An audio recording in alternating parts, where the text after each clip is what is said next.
Hello, this is Ross Bliley from the podcast Pigskin Tales.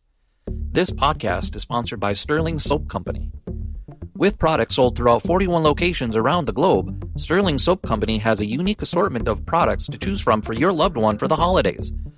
Handmade artisan soaps created by Roderick and Amanda Lovin since 2012, these products are affordable and provide great value. Act now and save on your shipping costs. If you purchase $75 or more, your shipping cost is free in the United States. Shop now online at sterlingsoap.com.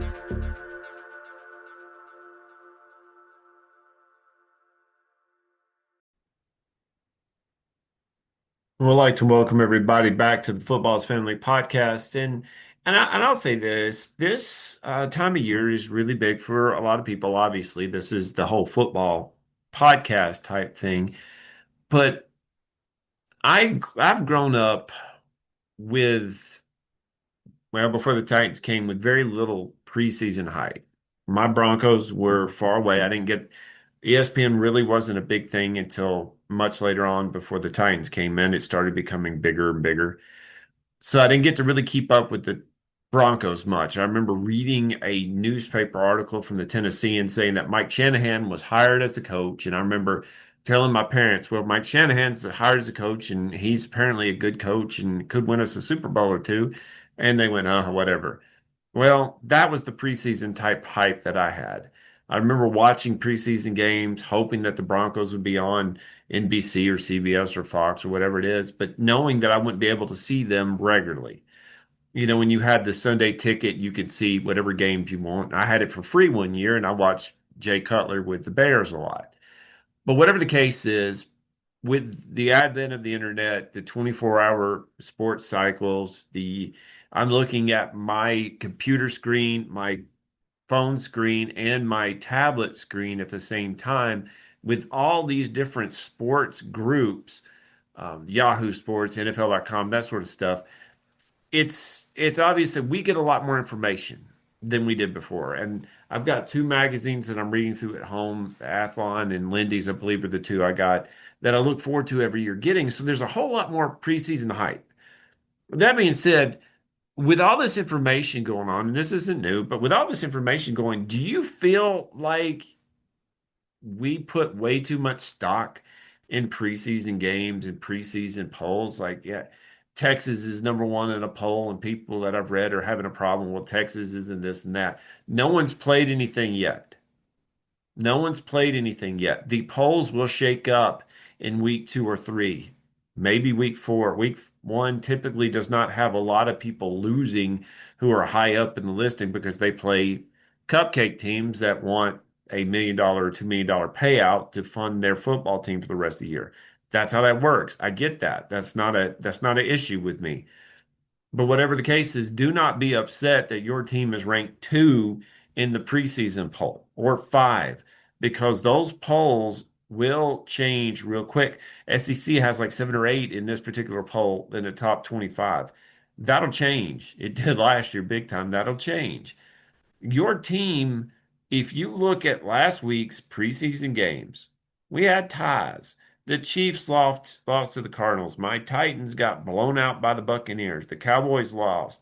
The Steelers won. That Steelers Jaguar game is going to be. We'll probably talk about that in another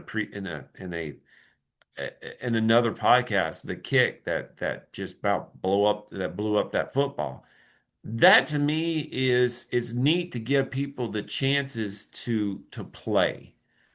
You have a lot of kids who just either got drafted or more likely are free agents out of college that may or may not make that team but could make another team, and they're getting opportunities to play, and that's what's awesome about this. I'm looking around at the teams that did well last year that didn't do so hot in the preseason game, and then the teams that did fine in the preseason game didn't necessarily do well last year. Do you put a lot of stock in what you see in preseason games? Now, I would say this, that the better team, you'll probably find, I guess since there's only three preseason games now, maybe game two will show you more. I remember growing up when there were four preseason games, you look at the third game as the really when the teams play their starters for the longer period of time. They don't do that so much now. But these teams that I'm looking at, the big thing that I've had a problem with people overhyping is Shador Sanders. Now let me tell you something about him. He had an amazing game, 2 touchdowns in first preseason game. He played a lot of the snap. He did an amazing job, and that's something that again, you're glad that a guy like him can do those things. Fifth round draft pick. He wasn't even the first draft pick picked up by the Browns at that time. But do you really put as much hype as the NFL's people are in this particular player in this particular game? Do you think that he is going to be the next great star, or is he playing against a team like the Panthers, who are not necessarily great to begin with, but are not playing their starters either? Do you feel like look at his stats: 14 for 23, 138 yards for with 2 touchdowns. Pretty good. Pretty good. But do you put stock that this is going to be your starting quarterback? The Browns have a ton of quarterbacks, and many of them could be playing this year. I don't know if I would put that much faith in the fact that Shador Sanders will be either my starter or will be on the roster by the end of the year. I want you to think about this for just a second. Let me pull up here the team, the quarterbacks. Joe Flacco will make the team simply because he is the most reliable one that they know. Dylan Gabriel was picked high enough that when he's healthy, he's going to make the team. I think Tyler Huntley will not make the team. I don't believe he will, but he did play Monday, or he did play this past weekend. Kenny Pickett probably won't make the team either. I don't know where he will go. Shador Sanders, it's either between him and Kenny Pickett. Would you put Shador Sanders as your emergency quarterback? You have Dylan Gabriel, Dylan Gabriel as your second quarterback, and then you had Joe Flacco as your first. What would you do if you were that type of if you're a Browns fan, what would you want? To me, I would want Joe Flacco to start the season. Do not play him in the preseason game. Start him out. You picked Dylan Gabriel in third round. Why did you pick him over Shador Sanders? You did use a draft pick on Shador Sanders. Are you parading him out as a potential trade bait for somebody said, well, I want somebody with his skill set, so I'll give you X pick for it. You might get better than a fifth round pick. And if you do that, then do you keep another quarterback on your roster, or do you cut everybody that's in your quarterback room pretty much and then bring back one like Kenny Pickett or anybody else, Tyler Huntley? Do you bring them back as your emergency quarterback? Do you keep 4 quarterbacks on your roster, which I think it wouldn't be great considering how many people you have to fill out a team. So I don't know. Do you think that Shador Sanders, because of what he did in one preseason game, is your future in the Browns? That's the same thing that I could say about my Titans with Cam Ward. I was listening to a couple things about their practices with Tampa Bay and then with the Falcons. Cam has struggled because he is in a different situation with the Titans as he was uh, with the Hurricanes, and that's simply because he is in the NFL.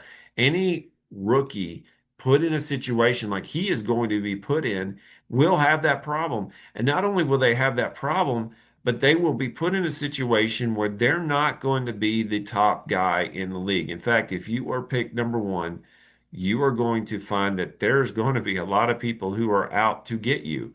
Not only are they out to get you, but they're going to come full speed at you because you're number one. I think Cam Ward is the kind of guy, like I told you a couple of weeks ago, that will be that kind of guy that could rise above that. And what I'm hearing about him is that he is that kind of guy that will do that. But how Cam Ward plays in the preseason, how is it that you can view this as a kind of a precursor to what he can do in the NFL during the regular season? I remember hearing tell about maybe Greg Maddux or whoever it was during the preseason games, during the games where before the regular season where they're warming up down in Florida or Texas or Arizona, that he was getting home runs launched on him and his ERA was high. And I thought, well, that's not a good thing. Turns out the coaches were telling him to use one pitch and work on that one pitch. And of course, when you're working on that one pitch, people are going to tee off on it if it's a breaking ball or they know a curveball's coming, or if it's a fastball or whatever it may be, they're going to tee off on it because they know it's coming. But what Greg Maddux would do or other pitchers would do is they would fine tune placement and speed, and they would do that in a live game where the stakes were a little different. Well, yes, preseason games can kind of show you how a player is, but a Shedeur Sanders or Cam Ward or even a Jackson Dart or anybody else who is new to this league, you're going to find that preseason games can show them that there's going to be a lot more different things coming at them. But if they fail at the first preseason game or the second one, does not mean that they're going to do poorly the rest of the year or the rest of their career. Now, if you continue to do that, that might be a little different. But don't take highs or lows as who they're going to be. Just breathe. Overreaction is not going to work as an NFL fan or a college fan. If your team is not number one in the preseason polls there for AP or whatever it is, doesn't mean they won't be within about 3 or 4 weeks. Texas will lose a game this year. They will lose a game this year. They play in the SEC. Texas is a great team, probably the best team in the nation right now, but they will lose a game. I don't think that I'm looking at all the schedule. I don't think that any of the top tier teams are going to go undefeated. I might be wrong, but I don't think any of the top tier teams are going to go undefeated. It's hard to go undefeated in today's situation. I'm about to say parity, but there's no parity now that people can pay for their players to come. But how you view your team right now should not be dependent upon the first preseason game or the first preseason poll. Breathe, enjoy it. More games are coming up. My Titans play Friday on the NFL Network, and I'll probably find a place to watch that. I'm looking forward to seeing how this year plays out, but I'm also knowing that don't ring the alarm bell right now. Wait till about week 3 for the Titans, and then we'll start ringing the alarm bell. Thank you for listening to the Football's Family Podcast.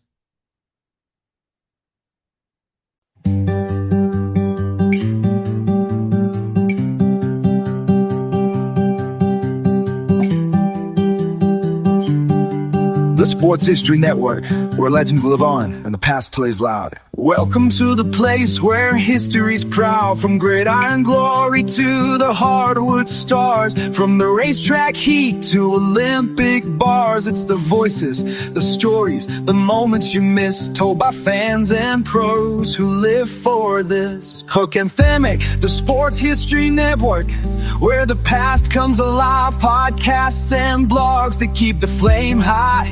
From Babe to Brady, Alley to the Dome. If it's history and sports, then this is the home. SportsHistoryNetwork.com, the headquarters of sports yesteryear.